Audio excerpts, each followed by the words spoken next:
Hi, welcome back to Pour Over Marketing.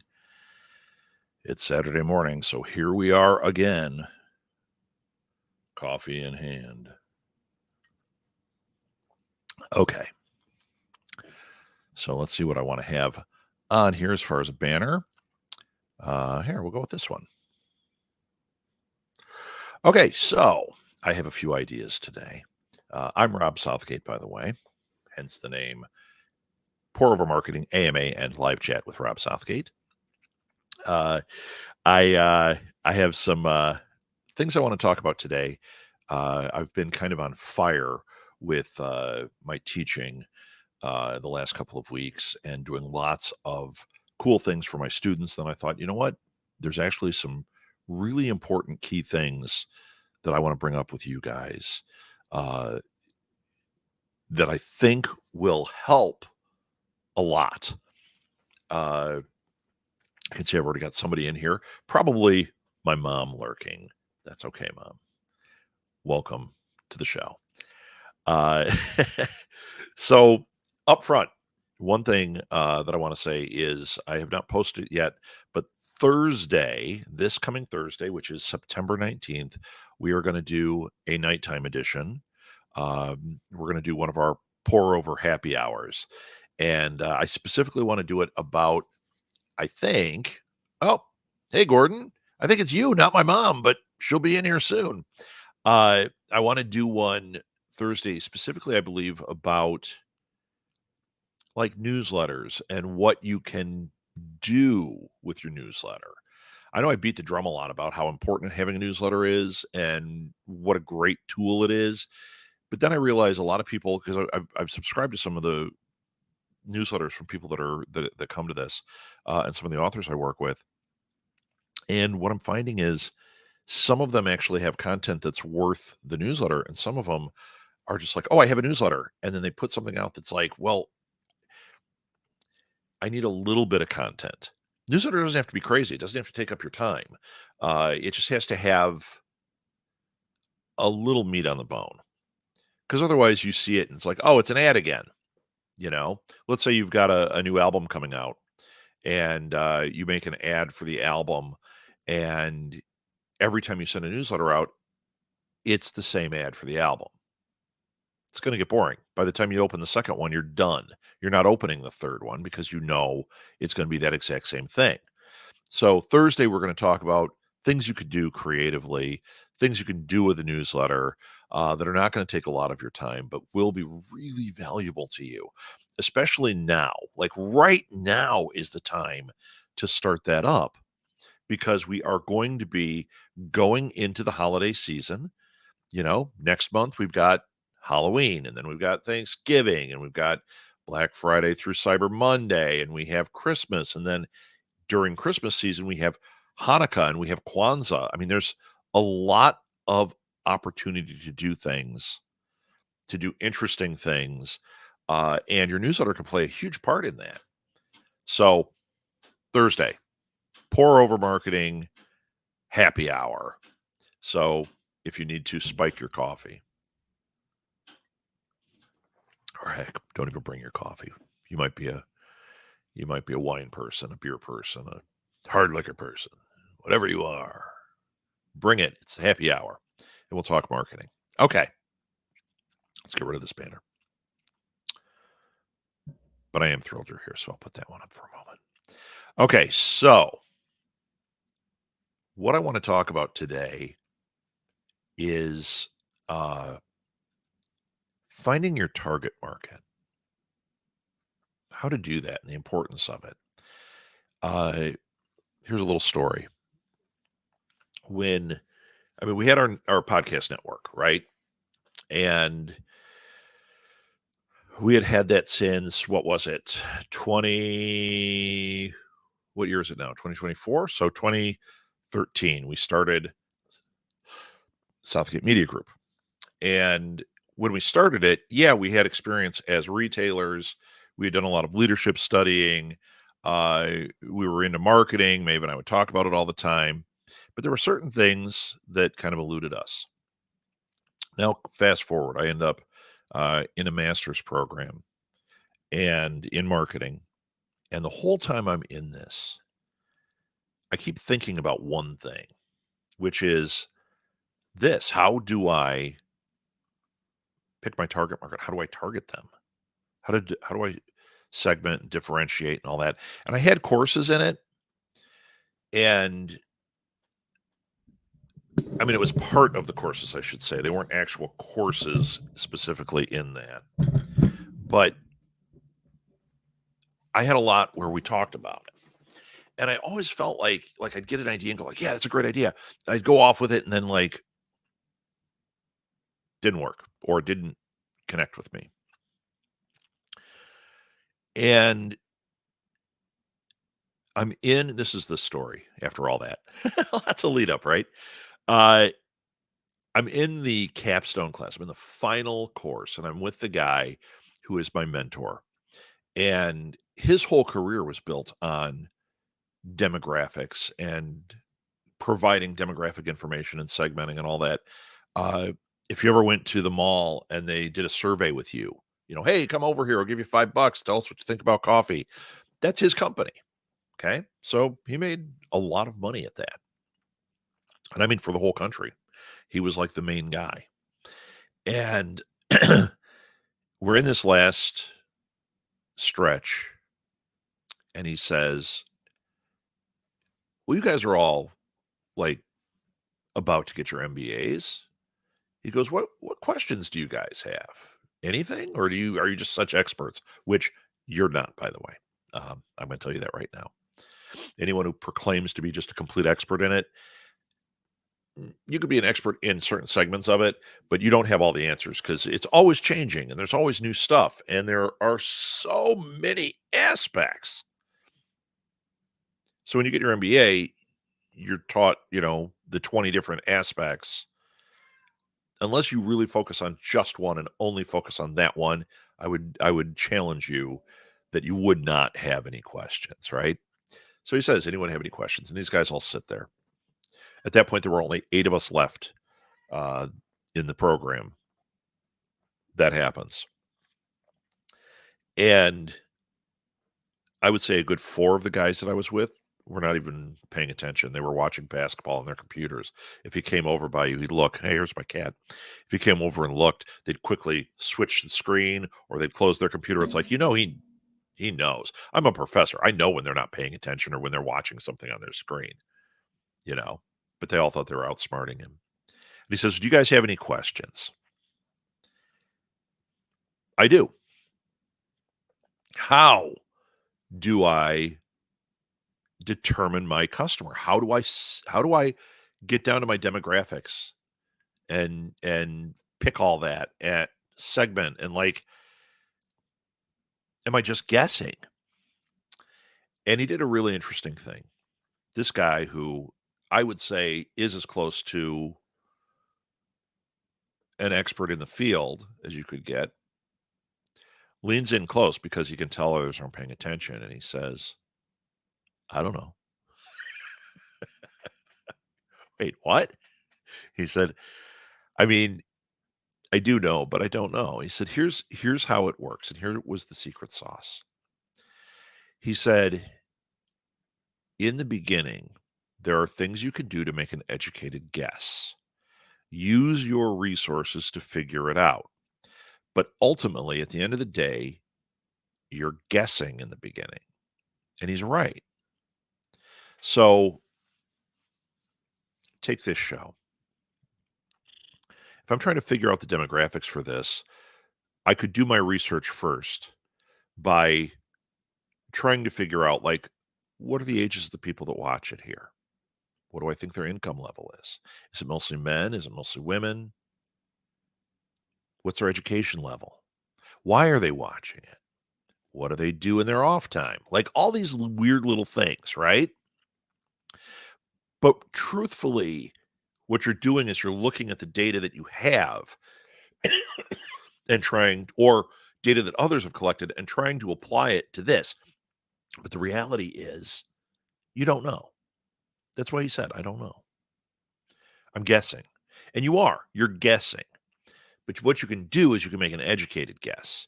know what you're looking for, try things. What do I talk about on here all the time? Try things. If you fail, okay, try something else. You're not going to fail so bad that you go up in a ball of flame and it's all over. I mean, I guess you could do that. I'm going to sink my house and everything I own into this one idea because I think I know who it is, and then it fails and you're done. Okay, that's an extreme. Don't do that. What you want to do is try to figure out what you can about your customer. Let's see, I actually had a couple of slides I wanted to share. Let's go with this. Okay,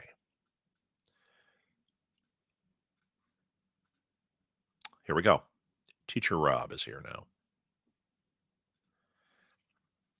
So, when you're segmenting your market, uh, there are certain things you want to look at. First, demographic. Okay, those are your things like age, income level, education, if they have kids or not, if you have two cats or one, any of that kind of stuff. Any information you can get as far as that goes, that's your demographic information. Geographic information. What a shocker! It's geographic. Where are they? Where are they physically located? Okay. Now, this, it seems easy. Like you might say, well, that's easy. They're in Chicago. Well, okay. But how far down can you go with that? Are they within a mile of where you are or the business you're trying to promote? Are they, uh, is it all of Illinois? What geographic information can I glean? But it doesn't mean you have to niche it down that far. Okay. You can do your best to do that, but try to figure out where are they physically located. Uh, okay. Sarah with hell yeah marketing. Hell yeah. And then Gordon, this reminds me of a quote by Thomas Edison, and I'm paraphrasing. I haven't failed. I know 10,000 ways that didn't work. That is such a great quote. That is it. It's like that meme where it shows the iceberg and it says, success. And all people see is that little bit of the success up here. And down here, it's this huge iceberg, which that iceberg is full of failure and mistakes. But eventually they become this, and that's where the success is. Uh, I'm going to recommend a podcast. I think I recommended it last time. I'm going to do it again. David Duchovny from the X Files has a podcast, and it is not a let's talk about what a great actor I am and my successes and the X Files. It is called Fail Better. And his idea was he wanted to talk about failure and how it shapes us. And it turned out to be an awesome idea. There are some interviews on there that I am just knocked out by. And he admits, he's like, "Hey, I might fail at this. I've never done this. I don't know if I'm good." Well, guess what? He's good. The show is fantastic. And it is about this. All the failures that add up to boom, here we are. And it doesn't mean you're going to have, a million failures and for the rest of the time success either.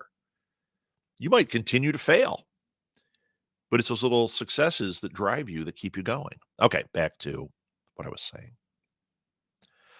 Oh, Gordon with another suggestion. I don't know this one. Another podcast along the same lines, Screaming into the Hollywood Abyss. Love it. Love it. As soon as we're done, I'm going to subscribe to that because I do want to hear that. It's tied into something that I'm doing too. Don't want to talk about it. Don't want to fail at that. Psychographic segmentation. What are the prospect's personality traits? This is where we get into the touchy-feely, right? This is where you start asking questions about your customer. And this is where a lot of people get really tripped up. Okay. So we have our store and we're like, okay, we know that it's mostly grandparents that are coming in here. We know to target the grandparents. We know that their income level has to be at a certain level because we're an expensive store. So let's put them at 60,000 minimum a year. That's for your lower end up to say 300,000. That was kind of the audience we had, and that's broad. So I'll get to that. But we started knowing those demographics, but then we get to the psychographics, and this is where you get into their values, their interests, It says on here, personality traits, attitudes. This is where you go, are they a Cubs fan or a Sox fan? Do they like Chicago pizza or New York pizza? Are they good parents? Are they disconnected parents? Are they podcast listeners or do they prefer it on video? Are they more visually motivated? Um, do they like a deeper voice or do they not care? Like these are things that you go, well, how do you know? You guess. You start piecing it together from the data that you have. Here's the thing, when you first start out, you're going to get a lot of it wrong. That's okay. Go ahead and fail. Start somewhere. Start building that avatar of that person. Figure out what you can. Okay? And then adjust it as you go forward. And then the last one is behavioral. How do prospects interact with brands? This is really important, uh, too, because you want to know, you want to try to figure out, and comes from studying. Once you know all that other stuff, and you're like, okay, I've kind of pinpointed who this is. It's teenagers, and they're all teenagers that are into sports, and they're teenagers into sports that are trying to get into college. So they're in that process of submitting things. And it seems like they want to go to liberal arts. And they have good relationships with their parents, and their parents have an income level of 60,000 a year. Like all that stuff. Now you've got all that stuff that you're kind of going, hey, I get it. I'm getting a picture of them. And then we get to behavioral and we go, okay, where are they and how do they behave? So you start looking at specific people if you can, or at groups, and you go, oh, people that kind of fall into this, like they want to go to Michigan. I'm seeing a lot that are wanting to go to Michigan State. Well, what is the average student at Michigan State? Are they into Snapchat? Are they into Facebook? Do they watch YouTube? How do they interact with brands? Do they like to complain? Do they like to go on Reddit and troll? Or are they people that like to ask a lot of questions? Are they more reserved? Do they like their stuff from books? Do they like to uh do they like to go to coffee shops? All that weird stuff.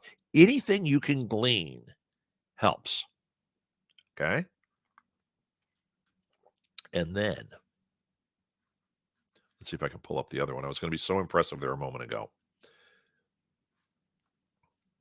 And now it's not working. My impressiveness is drifting away from me. Here, I'm going to stop sharing. That'll give me a chance to get rid of this. Maybe. There we go.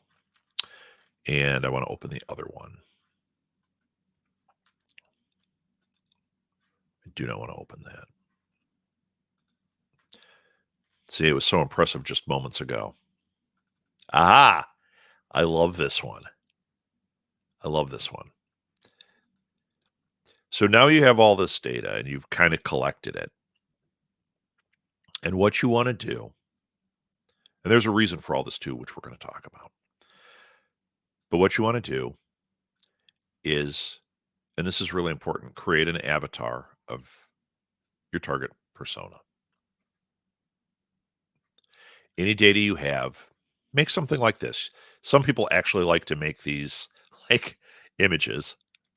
Here, let's go with something bigger. There you go. Target customer. Give them a name. If most of your okay, so you're promoting your event and you know that it's going to be 70% women are coming to it. Target customer is Erica. What is her age? Well, here's an age range for us. Maybe we can get more specific, maybe not. Married, not married. Well, if you can answer that question, put it on here. Employment status, income, interests. What do you know about them? What can you figure out? And if you don't know for sure, because that's so hard, you go, wait a minute, but I don't know. That's okay. That's okay. Do your best to guess, because this is why this is so important. When you're marketing, you now know in your head who it is and what you can put in your marketing, what types of articles you can put in your newsletter or in your social media. I happen to know that I have a lot of followers that are kind of like me, right? They're kind of my age range. Uh, they like coffee. The way I know that is every time I post about coffee on my Instagram, I get a lot of interaction. Okay. They're coffee drinkers. They also like Instagram. I don't know if they like TikTok because I haven't done anything on TikTok yet. And frankly, for a lot of them that I know are my persona, I don't know if they're at TikTok. Now, that does not mean I can't look at this and say, what do I need to change to penetrate the TikTok market? Okay. Then we also have key psychographics. What do we know about them? They stay informed on current events. They're involved in their community. They get their info from Facebook, Instagram, and LinkedIn. They value financial independence. They're goal oriented. Huh. Do you think that stuff is valuable? 100%. So the bottom line is you're going to guess a lot, especially in the beginning, but you want to build that buyer persona. When I was selling so much back when I was doing the bed stuff, believe it or not, this was one of my secrets is I made a buyer persona. It was really hard because we all say it's everybody.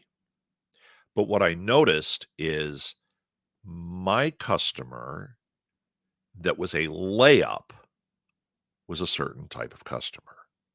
If I saw that person walking by the front of the store, I could talk to them. I would say probably a good 80% of the time, capture them. They'd come in the store. I would do things like I knew if I got them to lay down on the bed and I made it move and then I said certain things about it, like, do you feel that on your back? That feels really good, right? Well, here's why. You ever have any back issues? I had an older group that, yeah, our backs start to hurt. Things get sore. It's tough when you go and sleep in somebody else's bed. Yet laying in a mall, an uncomfortable place, I could make this an incredibly great feeling bed and go, you know what? It also has a 20-year lifespan. Like I knew they valued that kind of stuff. I built a buyer persona for my general customer, and it made it so that whenever I saw that customer, I could market to them through what I said, through what I sent them, and it worked so much of the time. Like I said, it made me a dragon killer. I was selling in the top 3 salespeople out of 2,000 for 3 years. Um, Sarah said, "We did buyer personas at Chico's." I'm sure you did. Now, did they have you do that individually? Like, or did the staff get together and the managers were like, okay, we're going to build a buyer persona and this tells us who our customer is and we know kind of what's going on? Or did they have you like as a practice, like know who your customer is and kind of build something out? Because you can go either way. Or the company can send you, this is our buyer persona. I didn't know it was a marketing technique across the board. Well, it's supposed to be. That doesn't mean everybody does it.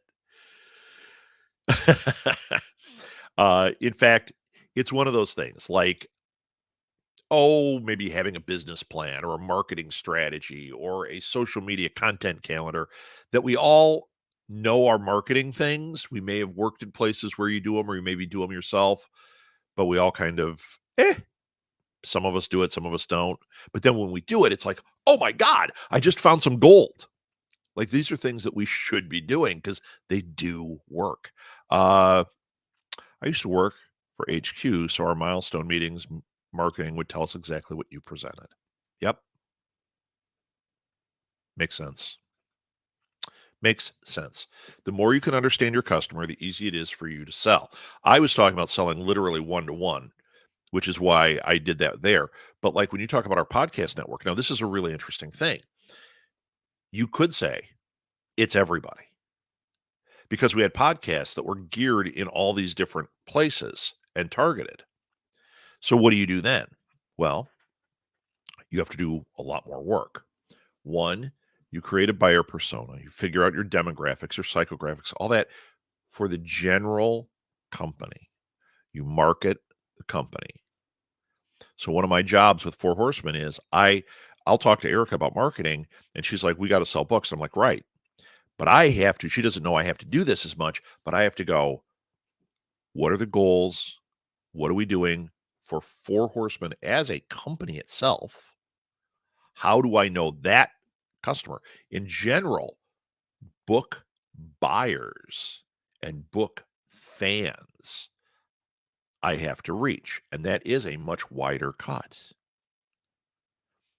But then for each genre, and sometimes as niche down as book series, I have to try to figure out who is the buyer, who is the persona that'll buy this. Because the persona that is going to buy Soundtrack to Your Scream by Sarah Cito coming out October 7th. Did I get that date right, Sarah? Or is it 19th?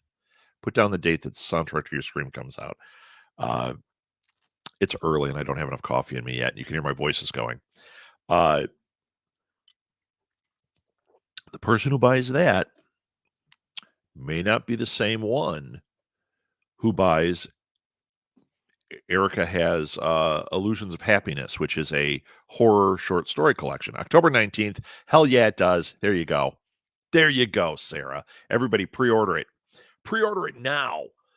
Show her the love. Support Sarah. Get that book. Follow her stuff. You won't be sorry. It's really great. So anyway, the buyer persona that I would have now, Sarah's is horror, Erica's is horror, but actually I can have an overarching thing. But if I'm targeting for Sarah, her book has some specificity to it that maybe we can niche it down and get a little bit closer. We can get a little bit closer to that buyer persona just for Sarah. So I have to do it for the company. I have to do it for the genre. Might have to do it for the author. Might have to do it for the book series. It's a lot of work, but it pays off. It pays off because then you understand. There it is. You can order it right there. Pre-order it right there. Thank you, Sarah. You understand where they are. You can start formulating like how you'll reach them and what you say to them and what images you show them. So I told you, like, if I put coffee stuff, I get a lot of activity. I don't have a podcast about coffee. So how do I reach some of that? I start a show called Pour Over Marketing. I drink coffee and I talk about marketing, but coffee is infused into it. So now the next step, when I start promoting this show, I can promote it on there, use some of those hashtags that I use for my coffee posts. And I already have a built-in audience that I know follows me. They're getting hit with podcast stuff, which they do interact with podcast. They also know that I am a marketing guy and I talk about marketing. Oh my gosh. Podcasting, books, marketing, and coffee. I have figured out what my audience is into. Obviously. Now, does that mean that you guys are watching this and you're like, but I don't like podcasts? Okay.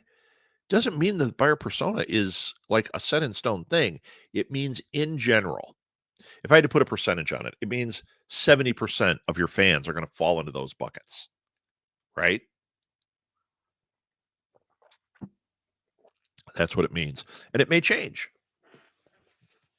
Some of my stuff has changed. I'm doing a lot more with video now because what I found is me personally, I always would tell my co-hosts, I'm like, I must be the worst podcaster because I have followers, but I don't get the interaction when I do things that I see other podcasters get. Yet I'm kind of that podcaster that podcasters like. So I'm like, something's not connecting here. Then I started doing where I was taking some of my shows and I would post the video on YouTube or I would do a live. And I found, wow, for some reason, when I do a live thing like this, I connect way more. Go look at the views on this and you'll see, yeah, we may have 4 or 5 or 6 people watching it live, but a week later, there'll be 150 views. Okay. That tells me so much about my customer. my fan, my viewer. That's the kind of stuff you need to pay attention to. We're in that shoot now where we're looking at integrated marketing. We're looking at like our simple things, how we reach people. I mean, like all these things that we've been talking about for all this time. And like I said, you could be at step 1, some of you are at step 48, doesn't matter. Early on in the process, you should start building an avatar. You should start understanding your demographics because it makes it easier. Who are they? Where are they? What are they into? Mine are into coffee.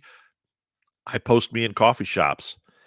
We did a pour over in a coffee shop when we were in Louisville. That got a fair amount of views. By the way, uh, I still can't figure out getting this to stream onto the new Media Lab YouTube channel. It streams to the Southgate Media Group one. It must be some setup that I've done. I don't know.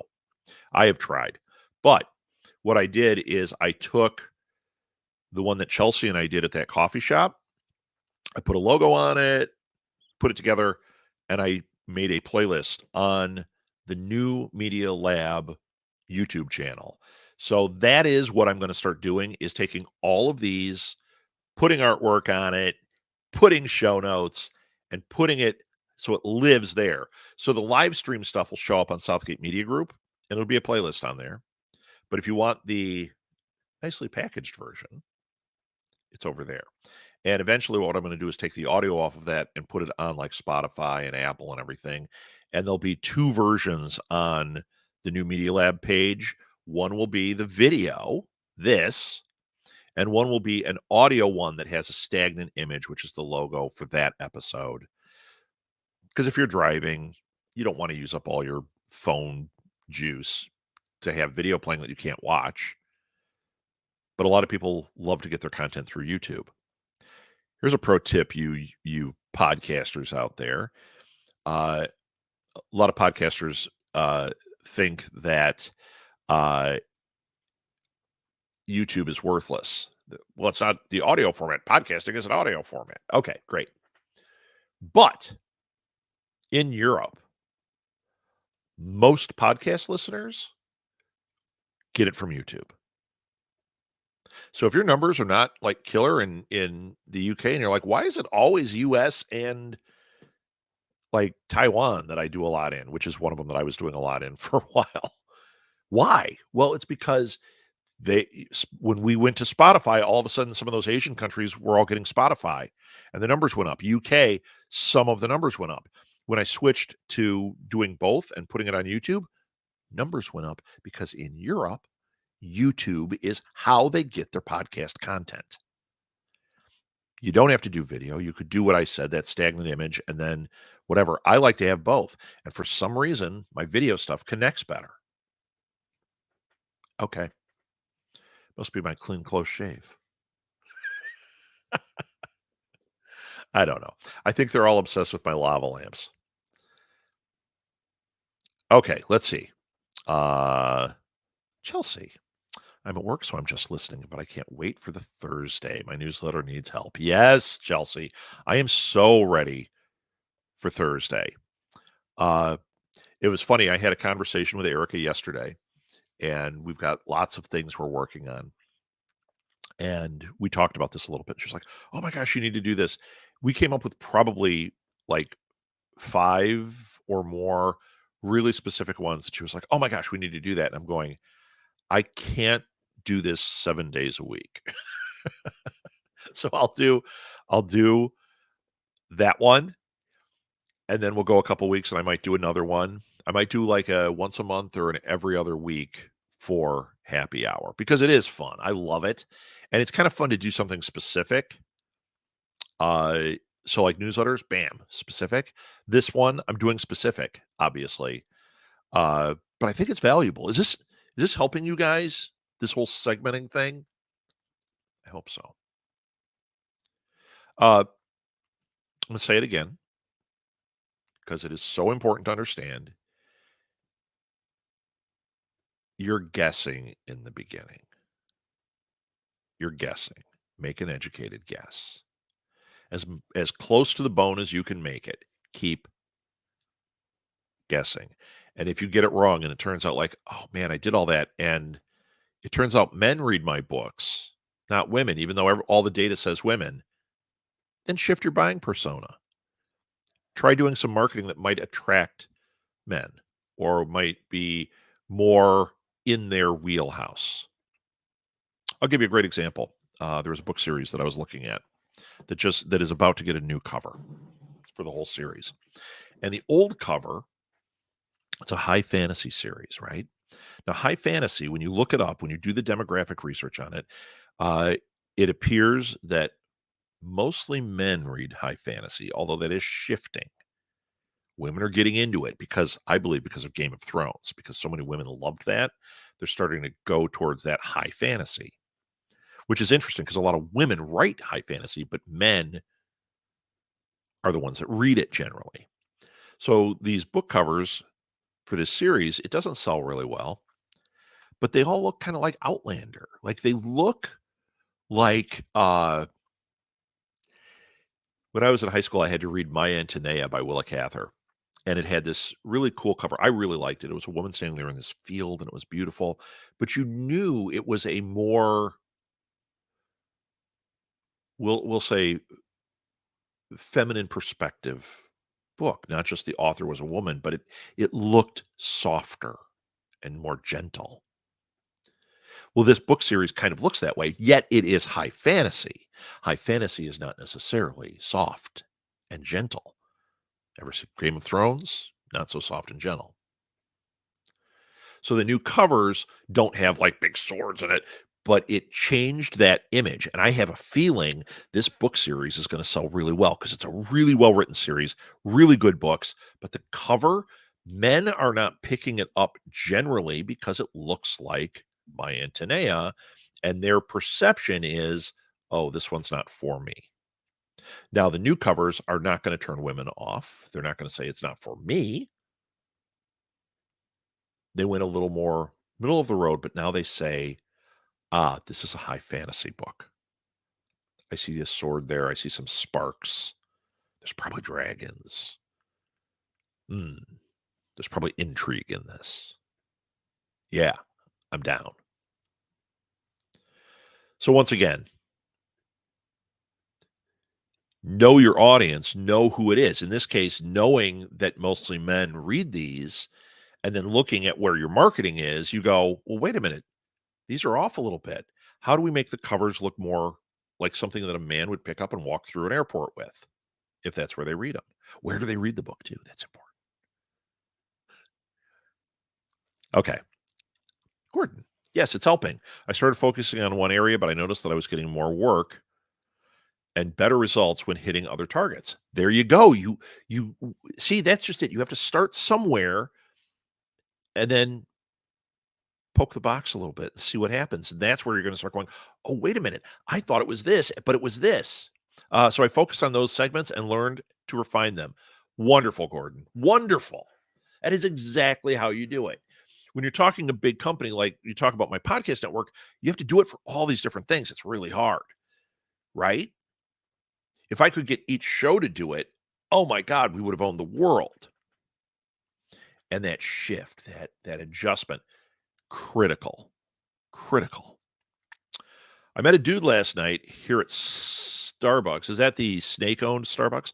And he said, your book covers look like it's up my alley. Hell yeah, covers are a thing. They are totally a thing. Totally. They always say, don't judge a book by its cover. Guess what we do? We judge a book by its cover. It's that, a few weeks ago, I talked about curb appeal. Like on your show art, on your book cover, on your Facebook page, on whatever it is. It matters. You don't want to have this disconnect between them. And if you really pay attention, you want it to cater to your market. So enough said. One of my podcasts, the one where we talk about Marvel stuff, I have shifted it. We don't really do our show anymore. We've been recording in secret. There's going to be like a whole season dump at some point. People are going to freak out that our fans, because we did that one show did have a lot of fans. And they have no idea this is going on, and it's the original crew doing this. It's going to be so much fun. Uh, anyway, our thing at the top was always the logo for the show. We knew that it was mostly men listening, so we did very like superhero clean boom, and we'd be like, "This is what it's about," blah blah blah, and then we get on and we're a bunch of guys talking about it.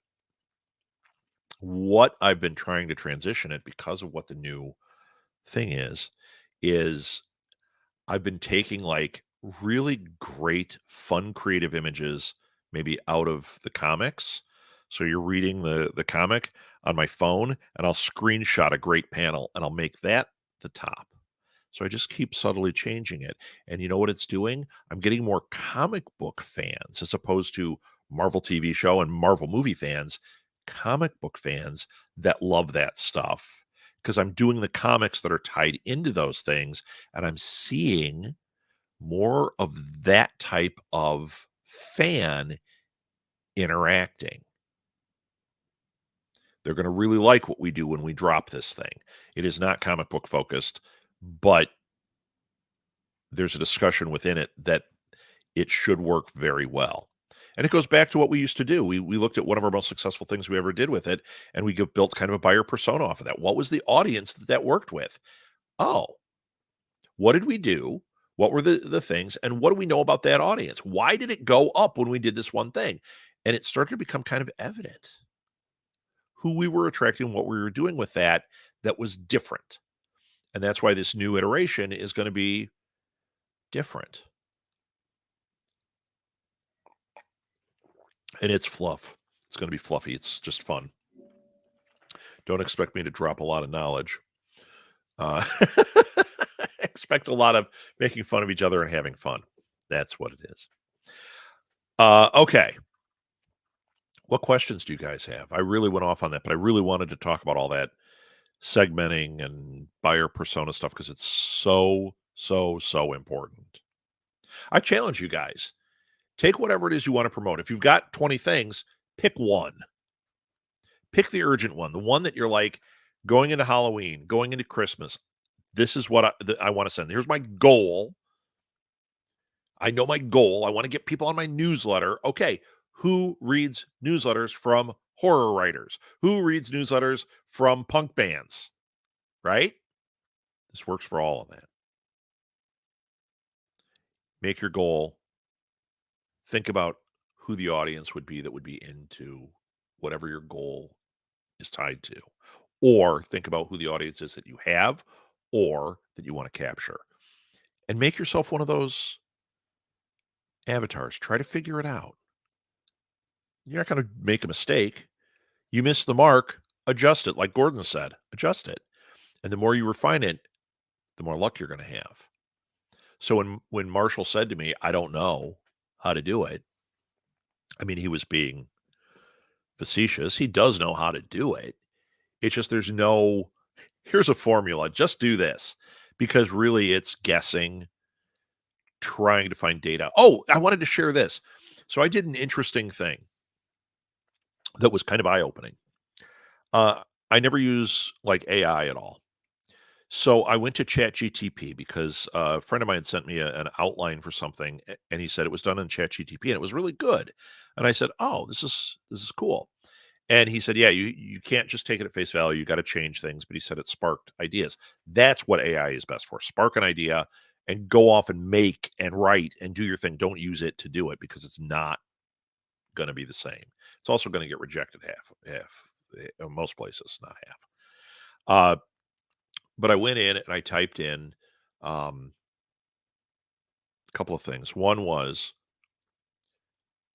what are the demographics for, I think I did, high fantasy readers? And, it's collecting data and it pulls it all together and it gives me this thing. And I looked at it and I was like, oh, that's interesting. What was interesting about it is it said stuff like it's the males and all that. But it gave me a starting point to do some research. And actually, when I started doing that research, some of the data, all of a sudden I found out there were surveys done that provided the real information that was coming from. So the things that I felt like were a little bit off, I couldn't find solid data. I was finding guesses or whatever. But then when I did find some of it, I found the solid data. I was like, this is great. What a useful tool. So don't be afraid to use ChatGTP. Just don't let that become your go-to, especially for creation. You're making a huge mistake, in my opinion. But for sparking an idea, trying to gather a little bit of info, yeah, totally do it. Um, and it's good for this demographic stuff. I also did one where I said, "What's a marketing strategy for a certain podcast?" I said, "If you have a like, I don't, it might have been Marvel, the Marvel one, because I know I did a bunch of them. I wrote, write me a marketing strategy for a Marvel TV show based podcast." And what was interesting is a lot of it is kind of generic, but there were a couple of things in there that I went, ah, that is an interesting idea in there. I would never write a strategy the way it wrote it, but I was like, that sparked a bit of an idea. Okay, Sarah wrote something. She wants thoughts. Last night I started cleaning my Instagram. I'm making each image aesthetically appealing with this bright neon pink and yellow so my profile looks cohesive. It's very pretty and shows intent and thoughtfulness, which I think that authenticity looks good for branding. Thoughts are yes. Yes, very much so. For your for your personal one, you can build it that way. If you have one for you as an author, uh, I would say is critical. Let me see if I can find if hers is still that good. Yeah, here's one you should look at. Um, it's Lady. Can you see it? Lady Lore MCK. LADYLOR MCK. So Lorelei, if you scan through it, she does some really cool stuff on here, which is more of a professional, like she's promoting a certain thing. So she has colors and images that she sticks with, type of font. Then one of the things she's doing on here that I absolutely love is she's doing those panels.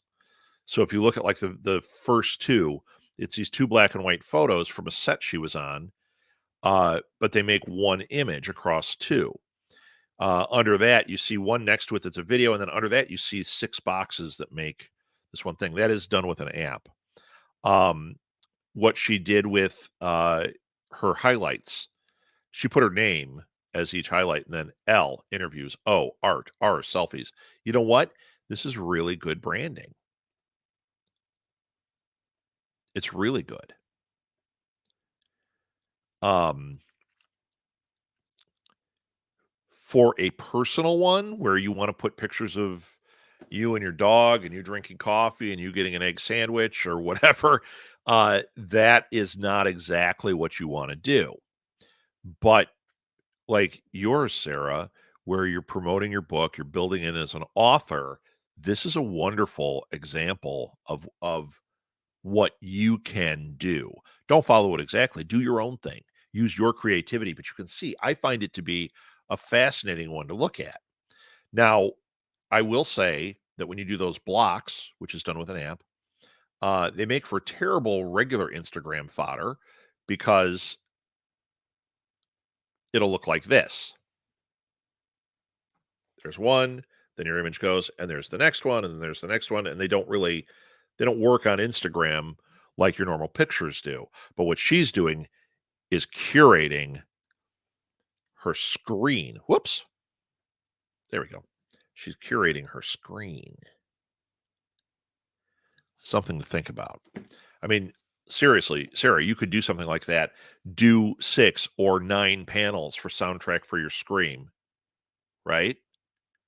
And then the rest of it be individual panels. But use those colors, make it cohesive. That's all integrated marketing too. You're building a brand and then use that across your other things so that when people see it, they're getting those images, they're getting that vibe, they're getting what you're doing. I think it's a wonderful way to do it. But keep in mind, you can have your personal and your business as two different things. Other questions?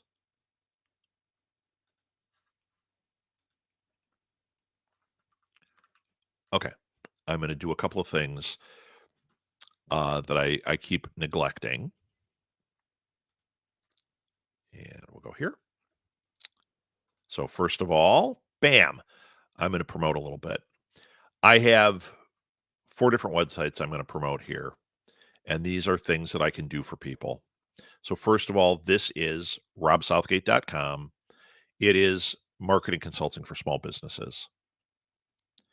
If you want to talk about your specific marketing, schedule a call. There's a button right on there. Now, the reason I wanted to bring this up is a lot of people don't know I also do group things.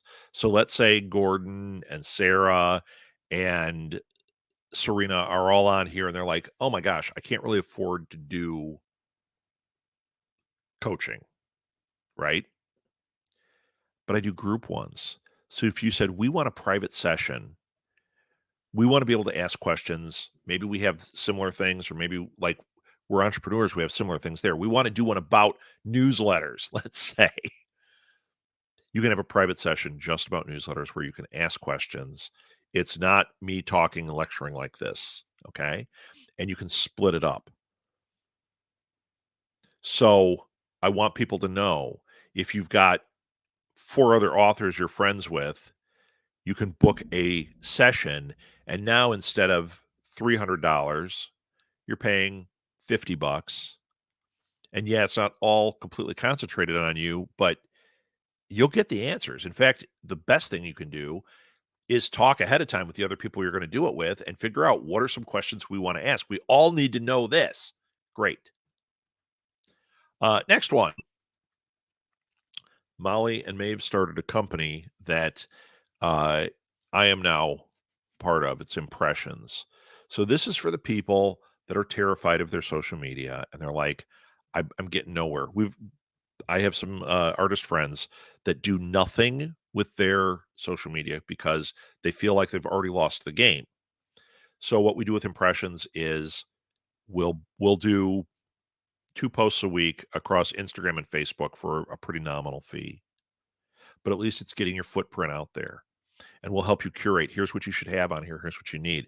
It's kind of a way to get a little private social media session by having us just do your social media. Molly was doing it for one of the authors, and frankly, it's the best that author's stuff ever looked. And that author is retired now, and we said, well, why don't we offer this to other people? Because I get so many people that ask about it. So we do that.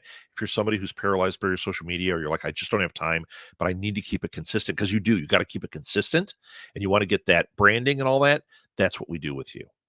And it's inexpensive. So you can go to impressionssocialmediamarketing.com for that. More marketing solutions. This is more for small businesses. You've got a baby store, you've got a whatever, and we do more high level with that. So it's not as individualistic. But once again, any of these we can do as group sessions, team consulting, and small group sessions. We do that. So let's say you have a business and you have 3 employees with you or 3 volunteers or whatever. We can do a team consulting with all of them. One-on-one, just you and I. Team consulting, your whole team. Small group is where Gordon and Sarah and Serena all come together. So that one is Southgate Small Business. And then finally, my last pitch. I started this because dreaming big, because so many people, I talk about achieving your dreams and doing your thing. So many people were telling me that they wanted me to do a podcast about it. They wanted me to coach about it. And I was like, well, I should. And what was happening, what I found when I started doing my research is it wasn't that they needed that spark. What they needed is, how do I get to the finish line? Sometimes that finish line, it was they hadn't even started. They hadn't put pen to paper. They had an idea. Some of them, it was they're in the chute and I'm stuck. So believe, plan, achieve. I do dream coaching. We talk about your butt, and that's coaching. That's not consulting. There's a difference. Consulting, when we get into marketing consulting and all that, that's where uh, basically we figure out your goal and I tell you how to get there and I keep you on track to get there. Coaching, we have goals, but we work together to figure out your steps. You tell me and I keep you accountable and I keep feeding you to help you achieve those things. Sometimes you need that little bit of boost, like, oh, here's how you do this, or what do you think is the way you do that? And then I can say, like, yeah, okay, shift it to the left. Now what do you do? And like, oh. So I do all of those things. If you are in need of any of it, if you want to inquire about it, reach out to me. I do a free session, find out if it's a good fit for you. I can build everything from single sessions to full programs. And if you want to get together and do any type of group thing, I'm thinking of somebody like Sarah. Sarah, you've got, author friends. You know what? Don't be afraid to say, hey, do you guys all want to jump in like $50 a piece and let's get an hour session with Rob? Cool. Let's do it. Good morning, Michael. Got another marketer in here. You missed the whole thing, Michael. We talked all about segmentation and demographics. It was a rousing episode. So before we go, any last questions? I'm done with my pitches. Any last questions?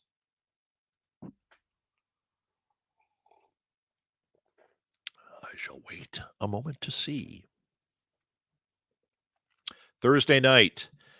Watch for what time I put it on. I don't know for sure. I have to look and see what I did last time, and I want to probably go with the same. It was probably 6 o'clock Central Time. I have to put it at a place where I can get both coasts. Sorry if you're in Australia, it might be in the middle of the night. There's nothing I can do about that. But I am going to do a pour over happy hour Thursday, this coming Thursday, which is the 19th. And we're going to talk specifically about content in your newsletters, importance of newsletters. We're going to get you guys on track. I'll probably talk about Substack, which is another thing. But yeah, it's all that. We're not going to do this random questions that we'll do questions that night. I'll answer questions, but we're going to focus on newsletters. Michael says, oh man, you should see what I'm doing with AI. Amazing stuff. Michael came on and talked about AI before, or actually, I don't know if you ever came on. We might have to have you on just to talk about that. So we talked about AI earlier, too. We're talking about using it as a tool. So, all right, guys, thank you so very much. We're going to, oh yeah, newsletters are good. They are good. Super valuable. Okay. That's going to end it for this week. Be active in our Facebook group in New Media Lab. Be active in there. Ask questions in there. Get in conversation. We're trying to build a community here. And if we get enough going, we can start doing some of those catalyst parties and we can start building out groups on there because let's face it, this is stuff that we all need to know and talk about.